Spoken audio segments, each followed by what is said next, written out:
All right, thank you so much. It's really an honor and a pleasure to be back in New York City. Obviously, finding a way to come back is always a good thing. But Montreal not being too far away, you know, there's a lot of similarities between our cities. So today I want to talk about climate knowledge transfer in a time of crises, transitions, and new collaborations.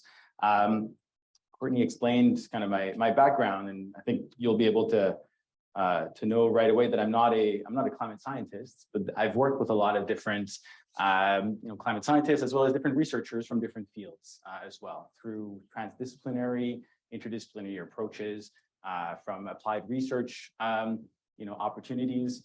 But today I really want to hone in on some things that I'm seeing, some things in kind of the work that I'm doing, that I'm helping set up, whether it's within an institution like Concordia University, or even in the climate activism space, and how do those two kind of connect with one another. I'm going to unpack that with you. I'm going to start with a little bit of kind of my own story. I'm not going to tell my whole story of self, although that's how I was trained with the Obama Scholars Program, but I'm not going to do that today. But I think it's really important to share kind of the perspective and the background that I bring into this conversation. And I think that's part of the issue too, is to be able to be kind of more visible to one another and appreciate each other's competencies and perspectives on different kind of problems, and how to collaboratively resolve them or address them. So these are the 10 open data principles that were developed in about 2007, 2008, under the umbrella of the Sunlight Foundation that's no longer active. And of course, when you look at this, in a way, the open data principles kind of responded to a need for alignment and interoperability between people and technological and data systems, right? So we needed to find parameters by which we could be able to kind of coordinate ourselves. And by stating the principles, people were able to then align in the way that they used and leveraged technology and shared knowledge. The open data principles, even though they were named, by the civic tech and open data community in that period, obviously climate scientists were already applying a lot of those principles in the work that they were doing. It was certainly the case in northern, Canada, with large Arctic research consortiums that needed to share knowledge. And so they were, in many ways, open data wasn't named open data, but it wasn't named open data at that time. But it was already part of the culture of how scientists were already kind of sharing data. And some of you might have already been kind of involved in some of that research over several decades. And so for me, I think it's important just to kind of name how the principles translated into a real global movement. And one of the main kind of umbrella organizations and network that shared that kind of knowledge and collaborativeness was the Open Government Partnership. The US was very involved in the early days of the creation of the Open Government Partnership. There's upwards of like 80 different governments now that are part of the OGP. And that was a way to normalize these value systems, right? According to the principles that I just named. In a nutshell, if you want to be part of the OGP, you have to develop an action plan that abides by the values of transparency, accountability, and civic engagement in consultation with citizens locally. And if you don't do that, then you can be part, of the OGP. So the OGP created incentives for collaboration, but also the adoption of these principles. My organization, Open North, was very much aligned with that. We were quite small, but we needed to find a home and a way to be able to connect with the work that we're doing locally from a civic tech perspective, and then connect that to the broader context. And because of the values of interoperability, we were able to kind of benefit from developers and work in science and research that was being done in other parts of the world, and learn from their own experiences in applying different solutions, because it was open source, because the data was being shared. And so there were a lot of potential gains by collaborating, by having similar norms around data. So that was really important for us. A key publication, if you're not already familiar with the open data movement, would be from the GovLab, that track kind of different waves of the open data community. And I'm naming this because this is really part of kind of my perspective that I bring to knowledge transfer. Another key thing from a background perspective is also the reframing of technological and democratic systems, and how do those facilitate knowledge transfer. On the left, you see a definition of an open smart city, and that was really important. It's really important to how to translate values and principles into technological systems. And we were seeing at the time a big project, urban development project that was operating in the city of Toronto, in waterfront Toronto, with a kind of high value kind of waterfront. That was basically the city that decided we're going to invite Sidewalk Labs, which is affiliated with Alphabet under Google, and basically give them $50 million to develop a proposal for kind of developing a whole swath of the city. And within that vision that Google developed, they were talking about things like urban data. They were talking about, it was like a whole kind of like a system of ideas and principles around data governance that was kind of, Google's language. It wasn't really anchored in, governance laws in Canada. And so for us, it was really important as open data advocates that we didn't lose that interoperability, that we didn't lose, what the benefits and the gains that we saw from an open data perspective. And so we developed a definition of an open smart city with a guide, as well as a whole training curriculum on how to train people on becoming open and smart. And in many ways, cities were already applying. How do we fix this?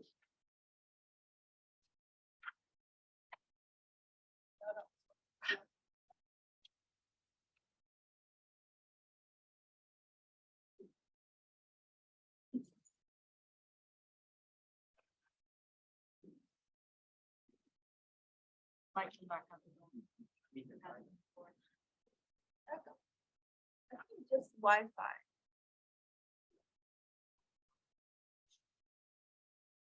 There we go. And we're back. Okay, great. Okay, so I don't want to talk too much about this. The key thing is basically the reframing of technological and democratic systems. It gave us power. It gave us power in the way that we could define the vision of the way that we wanted communities to be able to connect with one another, that we saw actually in real terms at the local level, problems that they were addressing, and we didn't want to lose, in locked-in systems of proprietary data, the opportunities and the outcomes that we saw from a shared perspective in an open smart city. Okay, and then so from the open smart city definition, there was a smart cities challenge in Canada, $100 million by the federal government. Montreal won the top prize, so $50 million. But you had 170 cities that competed for that pot of money. And so, and the values and the principles of the challenge itself were very much inspired by the open smart city definition. Okay, we worked with the federal government to kind of co-design this vision. And so because they saw, the benefits of interoperability, adaptability, operating in the open, and those 170 cities had developed these proposals, but they didn't win. But they still had, convened and worked, and sorry, I'm getting like updates here. Okay,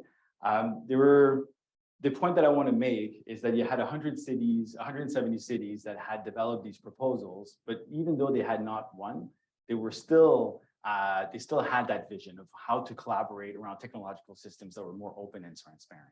And so we pitched to the federal government the establishment of a capacity building program that enabled us to reach those 170 cities and more to train them on different technological issues and problems. I think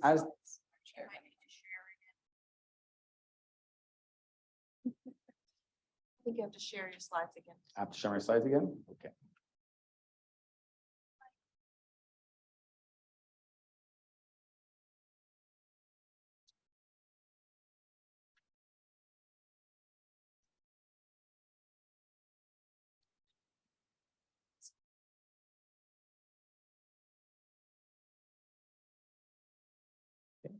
Try that again.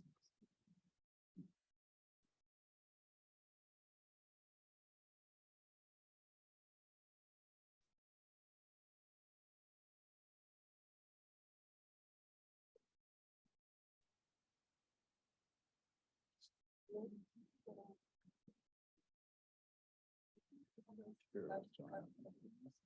we go. Let's try that.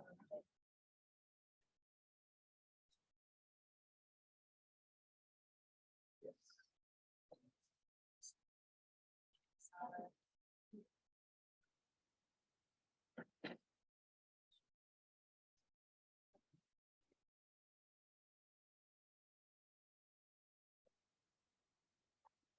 Step on the side.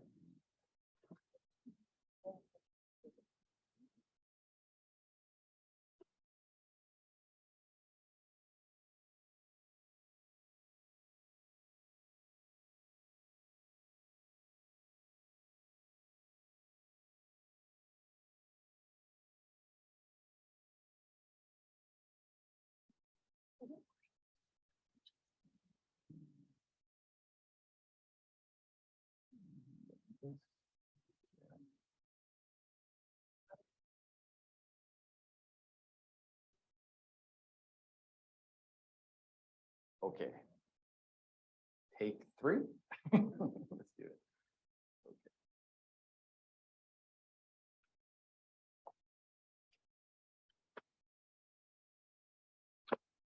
Yeah, I'm going to speed up the background a little bit. So the key here is that you can reframe, a set of systems, with values, and it could be adopted on a large scale. And that can help really facilitate collaboration across levels of government, across communities. And that's what we did in the Canadian context through this Open Smart City approach. All these dots, these are all people that were connected to our program, okay? And as the open data community evolved, in many ways, people started, they were they thought we were a little bit naive, because there's a lot of issues that came up around, security of data, privacy, these types of issues that we knew about when we're advocating for the first open data policies, but that's not how you would win an argument with an elected official to adopt an open data policy, right? And so we didn't want to complicate these things. And the open data community then got into a space where it wasn't just about government data. It was also about how to share data and create enabling conditions between sectors and between people that, in theory had, a lot to gain from one another from a collective intelligence perspective, if they would be able to share and collaborate under, certain types of conditions. And so these enabling conditions here, I think are actually quite relevant today when we talk about climate collaboration between different types of stakeholders. But they don't happen, by themselves. There's different roles, and there's an appreciation of, where people are coming from and the dynamics that exist within each institutions and each sector in order to facilitate that type of data sharing. But it's useful to name those enabling conditions. And they have a direct impact in terms of knowledge networks as well. From a coordination perspective, from a learning and innovation perspective, how we translate what we know, as well as how do we support individual members that are part of knowledge networks as well. And so those enabling conditions don't happen in isolation from who contributes their knowledge to this dynamic that you want to create. And let's shift now to more of the knowledge transfer context and dynamics. And here I want to focus on the complex shifts underpinning the gap between climate science and climate action specifically. So got the chance last year to move to New York as an Obama scholar based on the work that I had done in the tech and data sector, as well as about 10 years of work in democracy as well. When I first came to New York, I moved to Harlem. And this was before I actually started my classes. And I was, I witnessed and I experienced climate change, directly. I was a resident, newly arrived resident in Harlem. A hurricane struck. Some of you might remember this was last summer or 2 summers ago. And floods everywhere. People died. The metro station right next to my place got flooded. And it really kind of brought, a question to myself, kind of going like, okay, how come I didn't know about this? how come I wasn't prepared? What information would I have needed in order to, plan ahead? And what was I supposed to do during the hurricane? And how could I then, participate or even know where to go to after the hurricane had struck? So those are all knowledge and data types of issues. I was like, okay, well, there's something there, and I'm obviously, not the most vulnerable kind of population in New York. So I was very kind of mindful of that. So I brought this kind of like question with me when I went to Columbia, basically kind of asking, how do we know that the climate science is translating into, climate action? And that was a very, very basic question. And so as I met with academics, and I probably met around like 20, 25, I always asked them that question because I wanted to know, what was their strategies in the way that they kind of facilitated the sharing of their knowledge, because we knew that the hurricane was coming. The models were there. We knew which part of the neighborhood would be impacted. The models were, quite accurate, but the accuracy of the science didn't translate into readiness of the people who were most susceptible to being vulnerable, in that type of situation. So, further to that, I was also seeing how, well, the IPCC report had just come out. So again, the authority of science and knowledge was there. Mass mobilization was happening. Big kind of Earth Day, certainly in Montreal and elsewhere, really kind of picking up. And communities were organizing locally because they were directly impacted. But the bridge between the two, again, I wasn't really necessarily kind of seeing it. And this was not a scientific kind of research that I had done. This was mainly from a lived experience. So, that's kind of like a high level kind of issue that, I struggled with. But I think underneath that kind of high level question around knowledge transfer from a climate science to local communities, there were a lot of different shifts and transformations that were also occurring. And so I think it was important and this is something that I connected with and through different communities, one of which through the Wolf Willow Institute of Systems Learning in Canada, very much informed by Indigenous kind of knowledge and perspectives, and really kind of challenging some of the assumptions about the moment that we were living in now, from 5 different dimensions. And this isn't just attributable to Wolf Willow and kind of other collaborators, that I've been involved with. But mainly looking at, what are the relationships and past failures or tensions that weigh, more than the successes that are impacting us today. The alignment of actors, the objectives and incentives specific to each that don't tend to, to lend themselves to modes of implementations that are difficult to reconcile.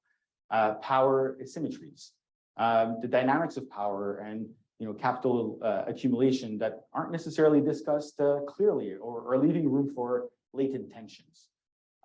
Theories and practice that are kind of disjuncted, that don't necessarily, the theory isn't necessarily translated into the way that we implement what we know, based on the science.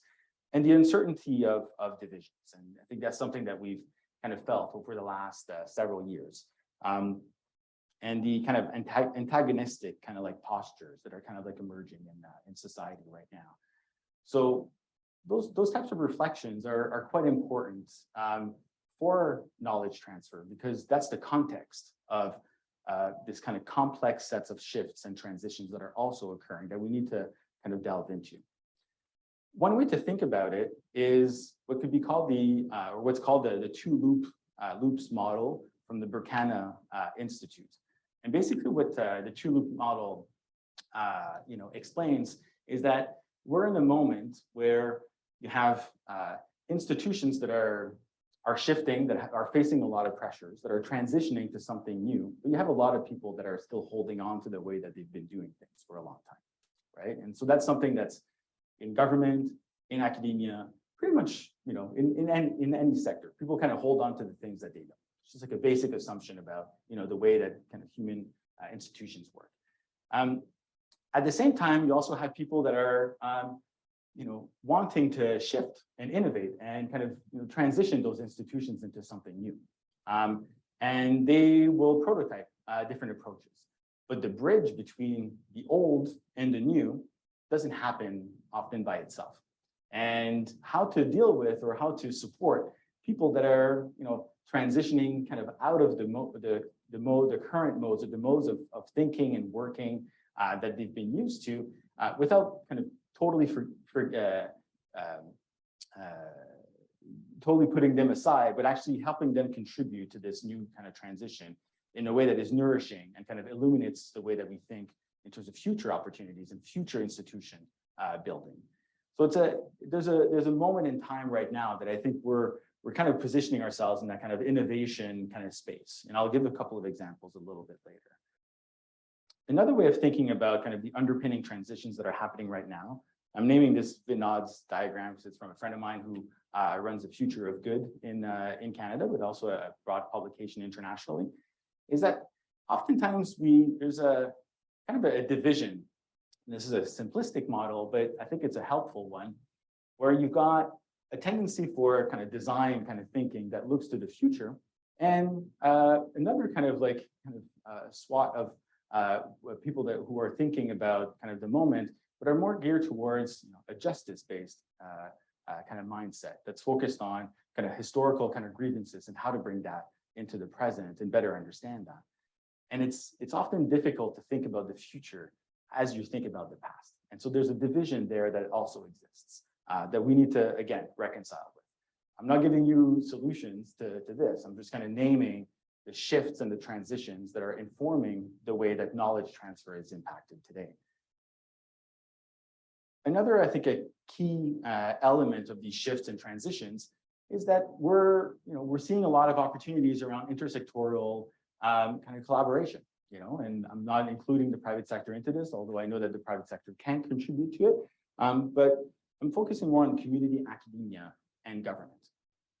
And anybody who's worked, in an intersectoral kind of a system or approach or partnership will see very clearly that there's a lot of differences, right, with people who work in government. And we kind of tend to make fun of that a little, right? We're like, oh, academia is so slow, government is so slow, and then, well, actually, we're all kind of slow, but we're trying to innovate, we're trying to move things forward. But the characteristics of each of these different sectors, it's really important to exercise more mindfulness around that. And that includes timescales, objectives, resources, access to expertise, even the way that the leadership kind of operates, decision-making. So having a clearer understanding of how each of the sectors has built up these cultures internally in the way that it makes decisions, manages data, manages knowledge, right, is really important in order to establish connectivity, from an intersectoral perspective. And the key here is going to be who's going to be, or how this interdependency gets facilitated, and what is the role of an intermediary to facilitate that brokering between these different sectors. A key, a last one here in terms of underpinning shifts and transitions is that we have to reconcile with different types of governance. And this is something that comes up quite a lot now when we see different alliances that are, where we see government and civil society, for example, kind of collaborate on a common vision on climate, that we need to be able to understand hierarchical, concentric, and polycentric modes of governance. That's important because that's how decisions are actually made within these systems and the way that communities organize themselves inside and outside institutions. It's going to have a really big impact in the way that you can actually align your kind of research objectives or engage, people into your project. If you don't understand or you're not mindful and you don't plan and include sensitivity to the way that, they're operating within their own organization and institution as well. And oftentimes we don't get to, when we do a lot of collaboration intersectorially, we don't get to, only say, well, I'm from civil society and this is the way that we do things. You have to be able to kind of negotiate and kind of change some of your own behavior in order to facilitate that knowledge exchange as well. And that's a key kind of governance type of issue. Okay, now I want to turn to emerging shifts in knowledge transfer collaboration situations. And I'll start with leveling, not leveraging, but leveling networks to exchange expertise.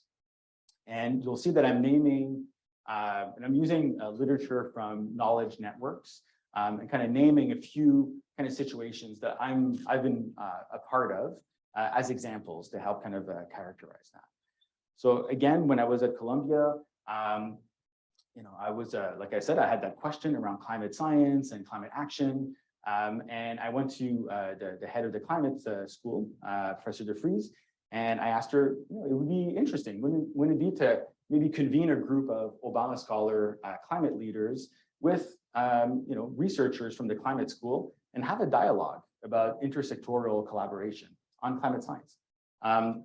And the key question that we wanted to ask is, how can academia engage with other sectors in work that addresses climate change? Well, that's really at the core of the fourth purpose of Columbia University and many academic institutions.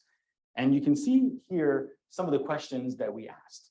So, and I won't kind of read them all at once here, but how do we direct knowledge and resources with civil society leaders? How can we, at what stage of a climate research process is best to kind of engage, civil society leaders? How can the climate school be aware and address the power kind of asymmetry as well in those types of relationships? What climate research topics and types of collaboration opportunities are emerging from non-academic sectors that could benefit from greater collaboration with academia? We didn't solve all those issues in that conversation, but it was good to name them. And I think that's a learning for anybody who's trying or has an aspiration to knowledge transfer across sectors, is to be able to name questions that open up a space for dialogue to be able to address them. Otherwise, we're kind of ignoring that, we have to compromise a little bit, that we have to see each other and kind of respect each other. So this is what I'm calling leveling networks to exchange expertise. So as a situation that's emerging. Defining emerging intersections of movements, objectives, and outcomes as well. That's another kind of key feature of knowledge networks. The one that I'm pinpointing here is the intersection of the digital rights movement and the climate justice movement. So in many ways, as climate will cause more impact and more harm, specifically, especially for vulnerable communities, we're going to need, and we're collecting more data. And we need to be able to protect and safeguard and address digital rights of the people that we're designing new services and new analyses about. And so that intersectoriality or intersectionality with a report by the Engine Group kind of like puts a stake in the ground of like, this is a conversation that we should be having that we're not really having as much in the environmental justice space at the moment. And as a fairly, I've done a lot of work on different issues that are now impacted by the climate, but I haven't been a climate activist for that long. I've worked on housing issues, I've worked on homelessness issues, food systems, all of which are impacted by the climate right now. But when you talk to climate justice activists, for example, they're not necessarily thinking about digital rights. But it is an issue that will come up as we look at the transition from an environmental justice perspective, as well as from a digital transformation as well.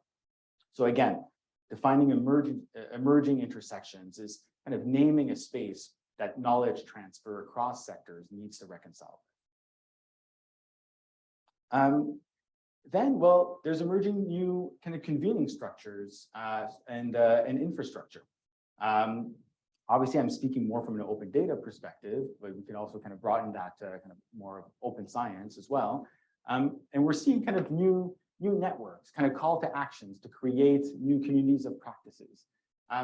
But the question around knowledge transfer is really at the core of like, how do we establish, an identity that is common around kind of shared leadership, understandings that we can translate climate science into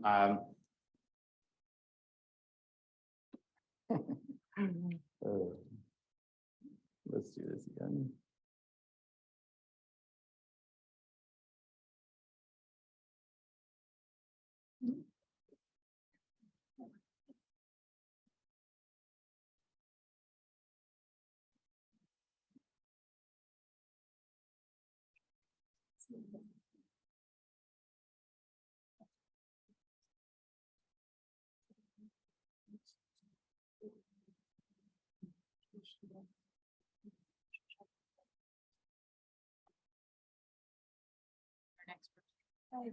I'm getting good at this. Yeah, it's good. Okay, so four examples of how new convening structures and new kind of infrastructures are being set up, right? Because I think, as there's a sentiment of like urgency, right, around the climate, there's also a bigger imperative to collaborate and for alignment with people who don't normally talk to one another. That's kind of like the theory that I've had, and that's kind of what I've noticed in these new spaces where people that don't usually talk to each other are now starting to talk to each other.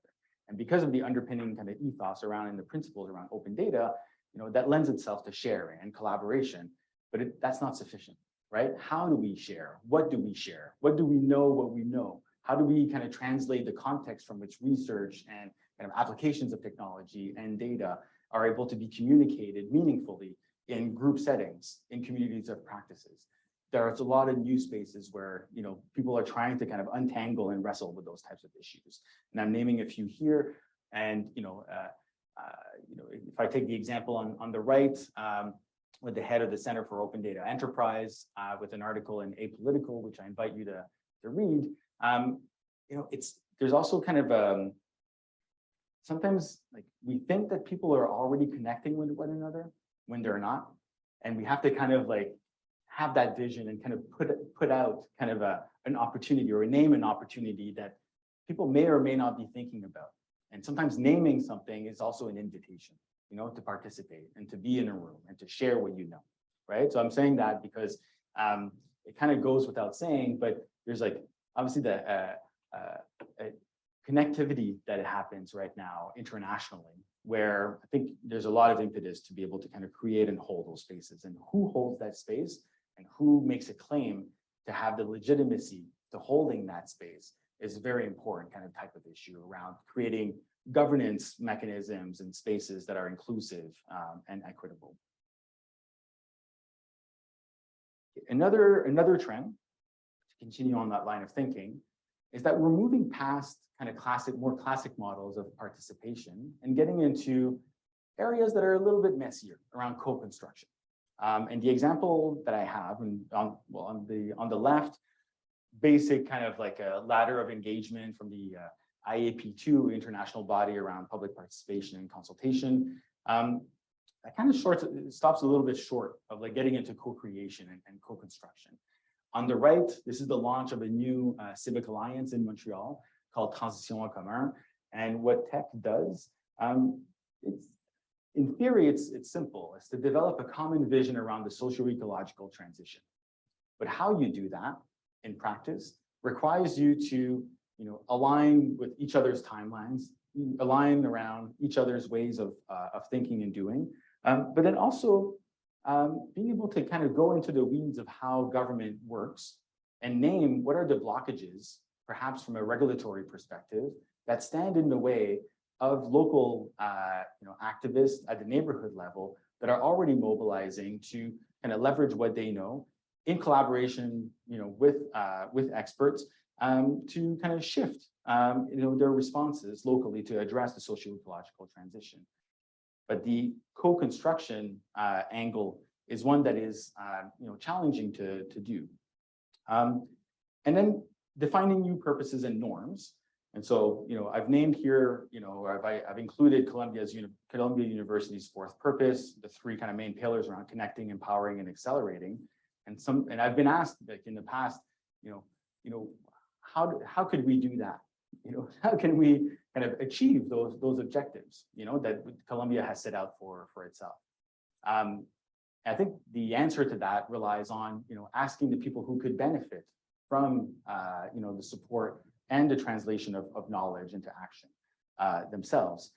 What's important, I think, when we think about kind of new purposes, and it's obviously not only Columbia University, a lot of universities are doing this, but also governments are doing this by creating different mechanisms like innovation labs, for example, that are a bit kind of hybrid, sit within kind of government, sit outside of government, kind of be more tapped into kind of the reality of like civil society as well.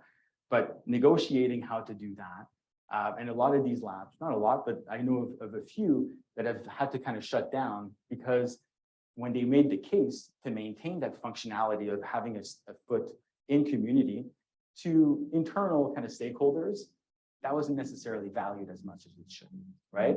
So the hybridity of kind of innovation labs in government, it's difficult. You have to kind of continually kind of like make the case that there's value and being able to kind of straddle different communities as well. Because the culture within government hasn't shifted kind of sufficiently in order to kind of appreciate a new kind of situational kind of branch of government that does that kind of bridge building. I've included kind of two examples around policies around research data sharing, one in the US, one in Canada.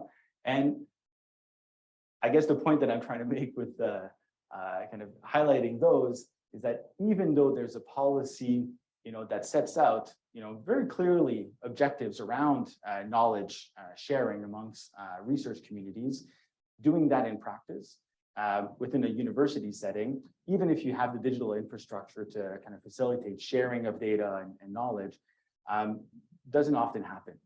Certainly in the case of, Concordia University, I have great conversations with librarians, at Concordia University that explain to me, oh yeah, we have the digital infrastructure to share knowledge across different departments, but people aren't coming to talk to us to do that. Why is that? So you have the purpose, you've got the infrastructure, but why is that not happening? Okay, so that's like a kind of another step afterwards. And then we're seeing, as the last slide for this section, kind of active, almost. Do it again. Maybe there's another computer we can use. I don't know. All right, we can just keep doing that.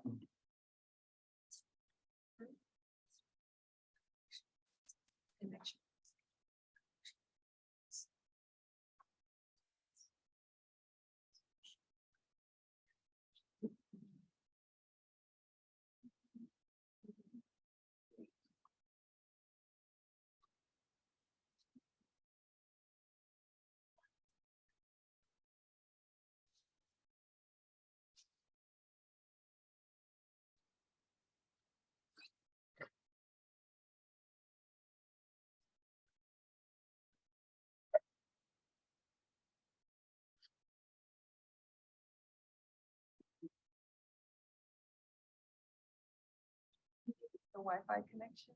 Okay, Sorry. that's okay. What should we do? I think we have cushion in terms of the deep dive conversation, so Okay. try to log on again. Okay.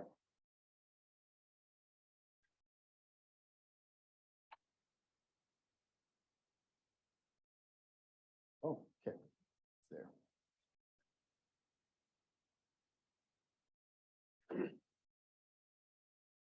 Okay. All right. So trying to keep my train of thought here. Okay, so this is another example, and we're still in identifying kind of shifts, right, in knowledge transfer. All right. So last example for this, based on activism that I did as a volunteer with We Act here in Harlem, which was a project pretty neat, and the goal was really to consult citizens, well, local residents, to understand what are your informational needs before, during, and after an extreme weather event. What do you need to know? This is actually a picture of a map, a physical kind of like, communication product that was generated based on that consultation with local residents. And what's neat about it isn't necessarily the accuracy of, which area is going to be the worst hit, although that's important. That's like a scientific, something that can be kind of quantified and demonstrated through different modeling. It's the social interactivity that happened, in the back end of developing that map. People talk to one another and they saw that actually, we need to better communicate with one another to kind of share our own experience and context in order to better prepare and to build that community kind of resilience ourselves. And so when there is a notification that there's going to be an extreme weather event that occurs, knowing your neighbor in advance and actually preparing and kind of maybe cleaning up those sewer kind of, I just have the term in English, but you know what I'm talking about. Being able to do that, being able to know who has a generator, like things like that, really kind of concrete things. And the process by which this map was developed, and it was a printed kind of product that was kind of handed out, help frame a conversation at the different kind of block level. So people convene and they're like, what's our plan as residents? How do we kind of, support each other, when there's going to be the next, hurricane or flooding situation or extreme heat. This is a model that can be adaptable and scalable. It's also one that can be aligned and can supplement the different kind of emergency preparedness protocols of government. It's also one that can be informed by and should be informed by climate science. And when I showed this map to a climate scientist here at Columbia, the first thing that he did was to really kind of hone in on this here. He was like, oh yeah, this changed here. Like the flooding, it goes up a couple of more blocks now. Like, okay, that's true, but it's that's really important actually, but it's the social interaction of how to develop that kind of like social, connectivity behind it. That's also very important. And it wasn't a conversation that was led by data or talking about data and access to data or access to knowledge. It was one that really relies on the wisdom of the community itself. Okay, now I want to name a few kind of knowledge transfer practices in a period of transition. And I'll focus on 5. The first one is on adopting a stewardship mindset. So climate scientists, people that are in a position that, they have access to research budgets, have the ability to collect a lot of data, whether it's in an institution like an academic institution or whether it's in government, tend to have incentives to kind of protect and guard, their data because, there's incentives for that. In terms of your own kind of prestige and career, there's also a lot of incentives to share that data. And what we're seeing is a shift from a more custodian kind of relationship towards knowledge to one that's more based around a notion of stewardship. And a steward kind of enables you to kind of think through how to navigate that kind of interaction that I named a little bit earlier from that intersectoral kind of collaborativeness. As a steward, yes, you have access and you're collecting a lot of data that could be useful to others. But if you start adopting a stewardship mindset, then you also kind of view the data that you're collecting as you have the responsibility to ensure that that data is accurate and in good quality in order to share it potentially with other types of users from the data that you've collected yourself, if you see what I mean. And so that stewardship mindset kind of changes the positionality of climate scientists in ways that might fall a little bit outside of kind of current kind of norms. Related to that, and I'm just highlighting Peter Coleman here at Columbia University, because I think because of the collaborativeness, that is more and more required across sectors and between different types of organizations and institutions, we're also seeing potential tension kind of come up. I'm not talking about conflict in terms of war, but I'm talking about conflict in terms of interests and incentives and potentially values as well. And so once you start thinking about kind of conflict in that way, and you think about negotiation kind of techniques, there's a lot that can lend itself to a data stewardship or a knowledge steward in order to navigate that kind of intermediary role between different organizations and institutions to facilitate that fourth purpose agenda. I found that to be quite helpful, and it's something that I took on with me in a training of public servants in Canada, as well as with the GovLab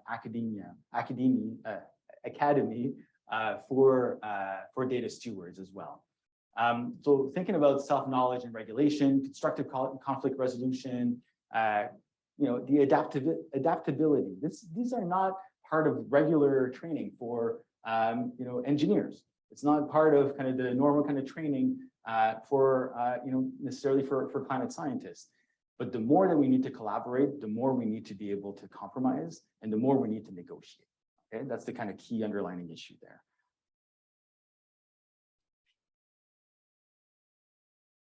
Okay, another kind of example of kind of new techniques and methods here that I'm seeing is collaborative and iterative engagement and monitoring. And here I'm, too often we were thinking of like theories of change in ways that we were like, okay, a linear kind of like process, cause and effect. If we do this, then we think that it will do this, and then we'll measure after we've completed our research and kind of look back and decide, okay, did we achieve the desired outcomes that we had set for ourselves, roughly speaking, right? An emerging kind of like new theory that I've kind of picked up, and this is from Merlin Chatwin from currently at Open North, is around the notion of like contribution analysis, and how to build in to your, not just your design process, but the actual implementation of your research and your work, how to build in a consultative way assumptions that you're testing along the way, so that you're refining and you have these cycles of engagement that are built in through your methodology as you're deploying your research method, as well as how you're using your research kind of outputs as well. So it's a theory of change that combines results chain with assumptions about the necessary conditions for the results to be achieved. It's more nuanced. It takes a little bit more work, but you're actually collecting kind of data about your work as you're doing it as well. And I'll share, there's a good kind of citation there for you if you're interested.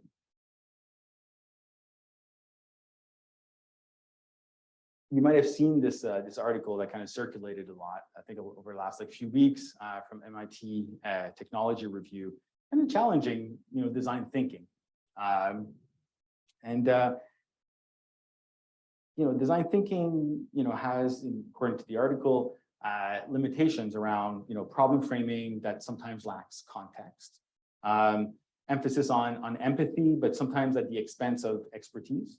We want to listen, we want to kind of pay attention, but who holds the knowledge, of what the problem that we're actually talking about, and how do we respect that knowledge, not just from a scientific perspective, but also from different worldviews and from different contexts themselves. Sometimes it kind of sets maybe unrealistic or ungrounded recommendations that lack the dimensions of power, right? So we anybody who's participated in these like Post-it note type of like settings, you're like, okay, great, and then we're going to do this, but we don't necessarily have an implementation plan that really aligns with like the power mapping of how we're going to do the thing that we've all decided was a good thing to do. It sometimes also kind of reinforces, according to the article, kind of inequity and exclusion as well, which is obviously very important. The other kind of image that you see there is from a pan-Canadian meeting of Social Innovation Lab across Canada. So there's about 50 of us who met. Obviously not exhaustive, but actually quite interesting, because we had a diversity of views there. And I mentioned different worldviews. Indigenous worldviews were quite present, and it's something that's kind of mainstreamed in the Canadian context as well. And we kind of like came up with, we didn't want to talk about design thinking. We wanted to talk more about a humility-centered design approach. One that is maybe based on different sets of principles around kind of listening to dissonance, or kind of a greater kind of self-awareness. One that's focused more on like curiosity and patience and time and vulnerability. One that also speaks to compassion and reciprocity, kind of new dimensions that are not necessarily kind of embedded into like a design thinking approach. And so I mentioned that because in the context of knowledge transfer, we looked at the different kind of incentives and kind of mindsets that play into the relationships of who is transferring what to whom, right? There's a relationship that needs to be established there. And a humility-centered design approach can lend itself to maybe more kind of fruitful type of like interactions as well. But it's not something that's necessarily embedded into a design kind of problem-oriented and solutions kind of focused approach, like design thinking. Again, emerging. I'm not saying that there's a lot of literature on this. I'm just kind of naming kind of different kind of ways of thinking about knowledge transfer and different pieces that connect to it. And then lastly, and I'll go into a couple of examples of work that I'm currently working on, social infrastructure as community kind of knowledge hubs. This is an academic research that came out looking at Japan and the tsunami, and they were able to quantify and look at, okay, like the importance of community centers and libraries and kind of social infrastructure as ways that climate scientists were able to connect to communities through, that social infrastructure themselves. So that's something that obviously is important, and I don't think that this is necessarily kind of groundbreaking, but it speaks to like the balance around these approaches in what type of infrastructure we want to value, from social infrastructure and digital infrastructure and also gray infrastructure. There's also a set of issues around systemic equity that needs to be kind of simultaneous and effective in the way that we built in those relationships with social infrastructure approach. Here, I just want to turn to, for the last section, a few slides about current work that kind of translates some of what I've been thinking into actions. So the things that I've been working on in the Canadian context. So breaking it down into 4 different layers in terms of how we've been kind of prototyping different kind of knowledge transfer approaches and kind of multi-layered and scaled collaborations. Intra-institution, inter-institution or organization, intersectoral and intersectional. And I thought from a nonprofit perspective, I mean, maybe I was a little bit not naive, but when I first started working at Concordia, I was like, okay, cool. I'm going to work within academia, and I'm going to try to maybe build a data collaborative. I want to, because that digital infrastructure existed. I was coming in with like open data principles, like, man, we should try to like facilitate data sharing within government, within academia. It's proven easier to collaborate across academic institutions than it has been within. Okay. And I see that that's not necessarily kind of a surprise, but it's not necessarily a given to anybody who wants to be brought in to kind of, bringing their skills and expertise within an academic context.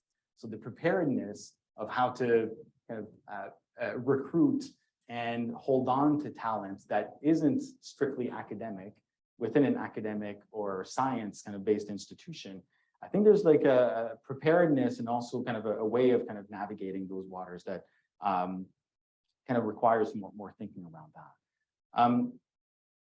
The work that I'm doing at Concordia, it's really kind of underpinned or connected through a collaborative lens. 3 key values that inform our inter-university collaboration work on action, equity, and trust.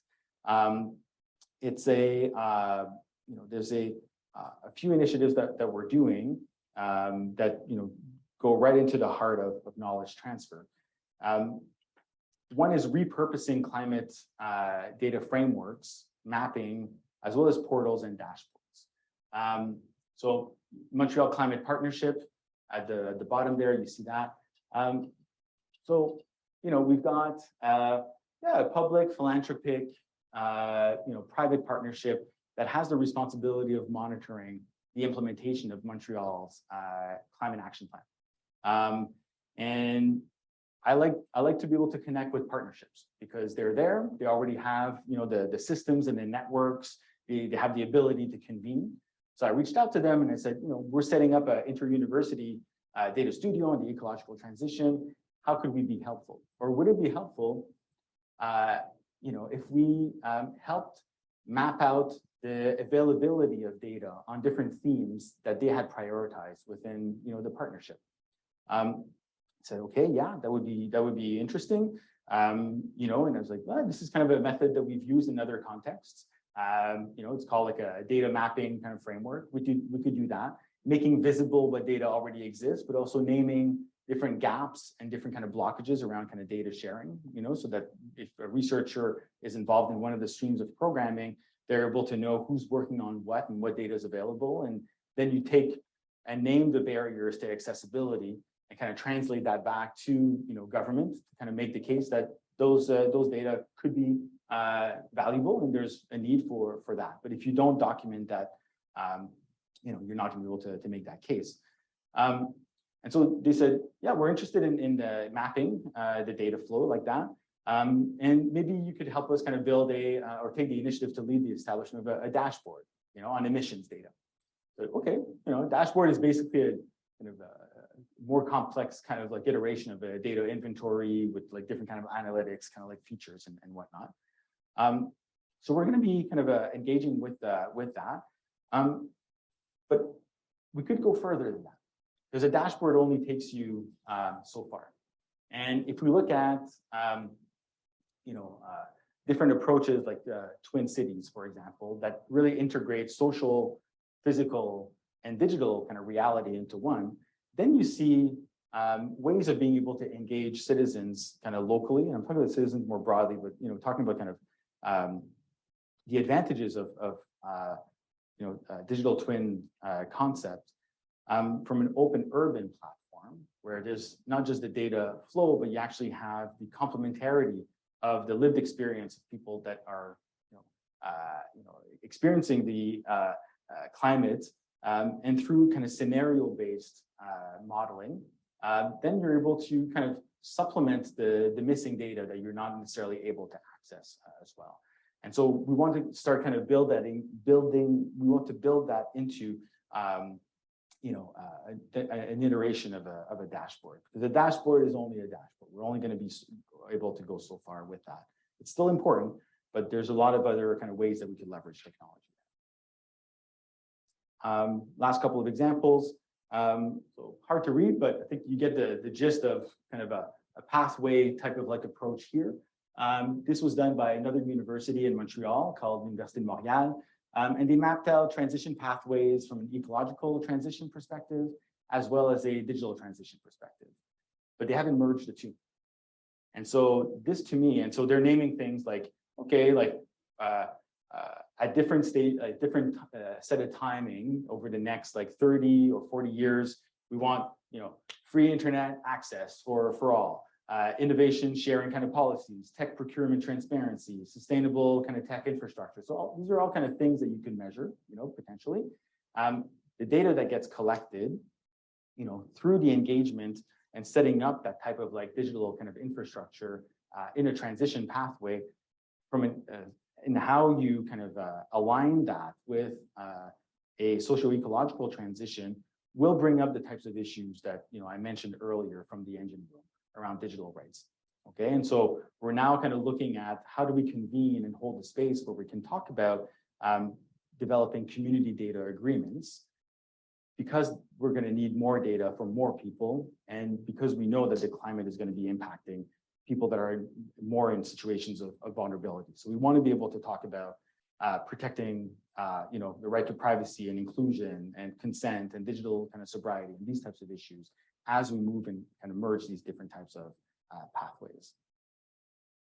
And lastly, the type of like practice that we're seeing here, combining this role of an intermediary and a broker, kind of situating yourself between sectors and different types of organizations, lend itself to kind of a systemic intermediation practice, which really kind of comprises of being able to not just convene intervening actors involved in multi-actor transformational approaches, but being able to nudge and to bring in folks that aren't necessarily participating in the design of programs on bigger scales, for example. Being able to facilitate and negotiate the recognition of common and specific objectives, and prioritizing them and anchoring them in relationships of trusts with each other.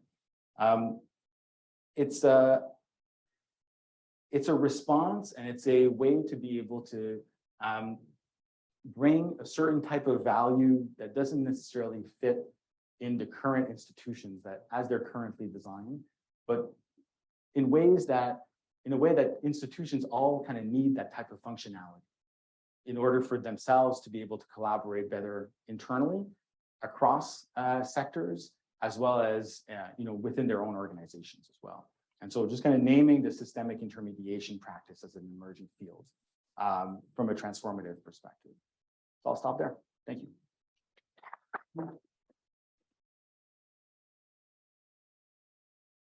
So we'll open it up for questions, and I think I was talking with Jean-Noé about how to approach, engagement with you all, and you have a preference, I think, for conversation as opposed to you standing at the front and speaking. And so we'd like to, I think, help support a conversation around what does this mean for your work as scientists in this space? How do you integrate this knowledge and understanding about knowledge transfer into what you do?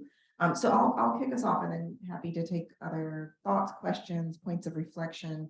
But what's coming up for me is who's responsible for this? Who's responsible for figuring out how to take what we're learning on the climate side, science side, or in the case of LEAP, and translate that in ways that can be used by the public is one. And then two, what barriers or ways of facilitating engagement from scientists in this kind of work? I could see, particularly depending on the type of science that you're engaging, how it can be difficult to leap from my study of, say, cloud systems to knowledge transfer and engagement in this way. And I think it's a particularly poignant, particularly relevant issue related to LEAP science. It's more distal from climate adaptation, translation, and community engagement. So I'm wondering, one, who's responsible for knowledge transfer? And two, what is your experience working with climate scientists in terms of how they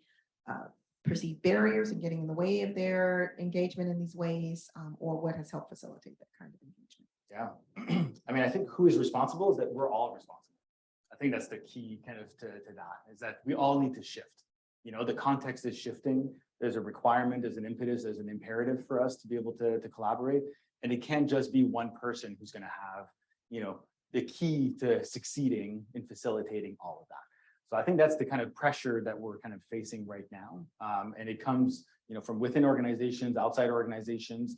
And I think it's, for humanity's sake that we need to kind of train ourselves differently, but also in maybe the competencies that we're learning in order to do that. So from an academic perspective, or from a place of, of knowledge and education, part of the training could also be, how do we equip ourselves with different kind of skills, right?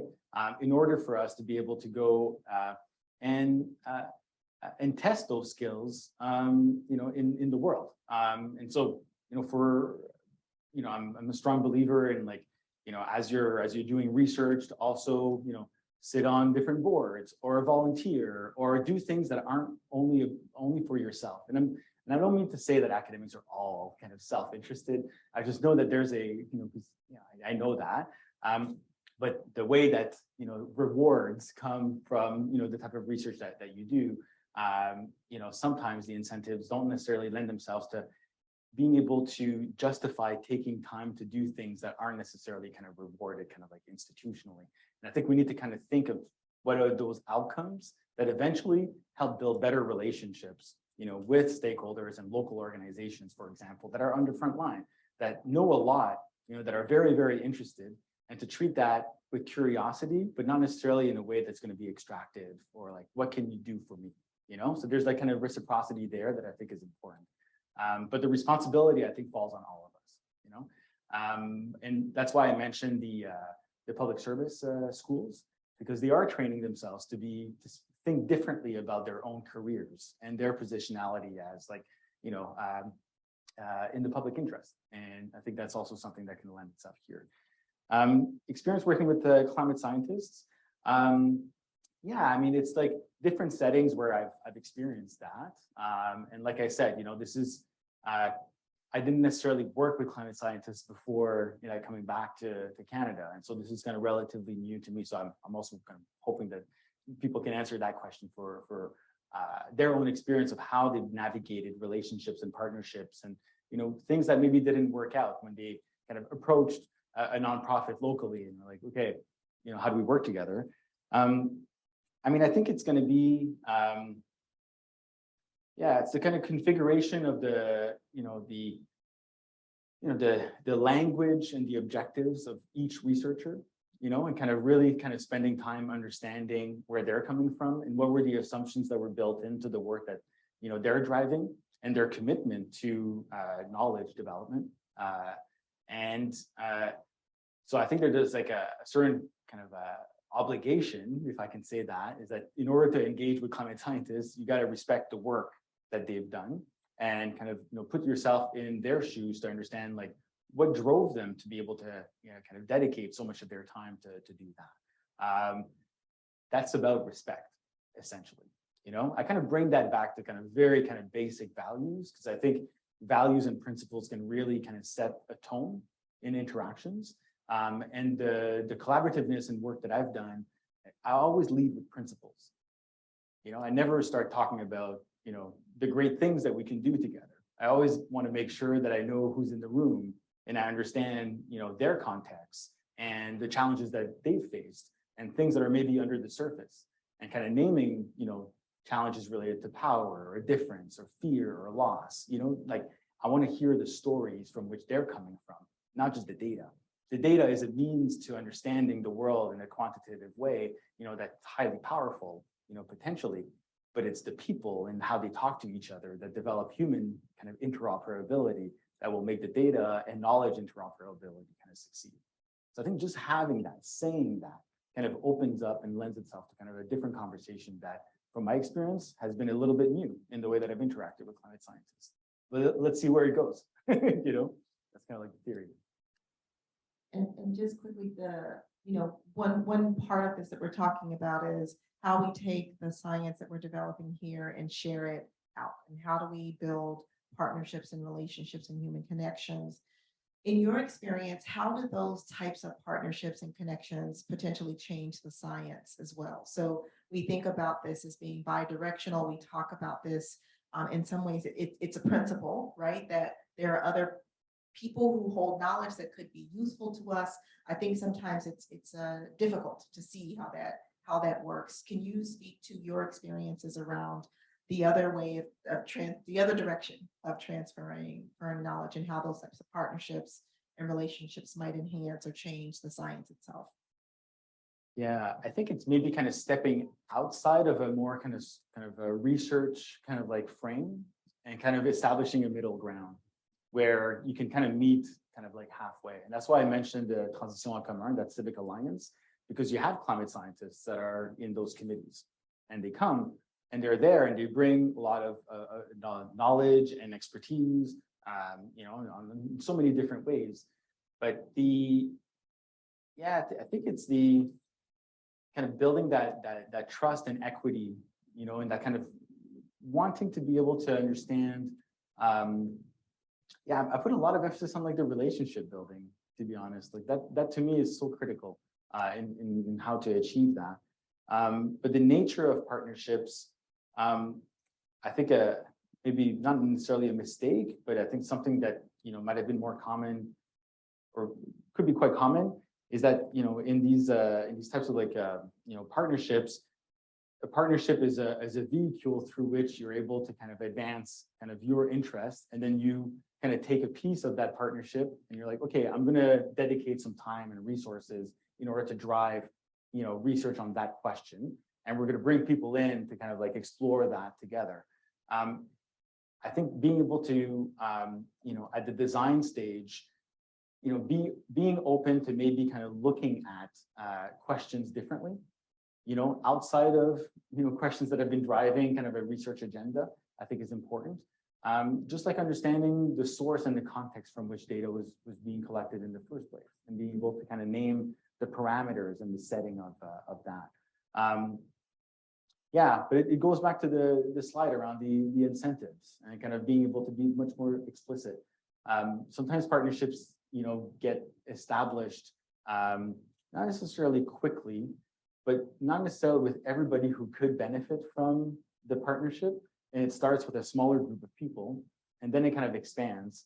And you kind of, as you're expanding and adding more kind of participants and beneficiaries in the partnership model, it's sometimes difficult to kind of lose the original identity, or to be able to kind of have that identity of the partnership and what it is that you're trying to do, to get that coherence, so that people that are contributing to it at different layers, have, the same sense of, why they're there. Are there any questions for Jean-Noé? We have some refreshments in the back. We'll have an opportunity to continue conversation with him, but any questions before we move on? Okay, join me in thanking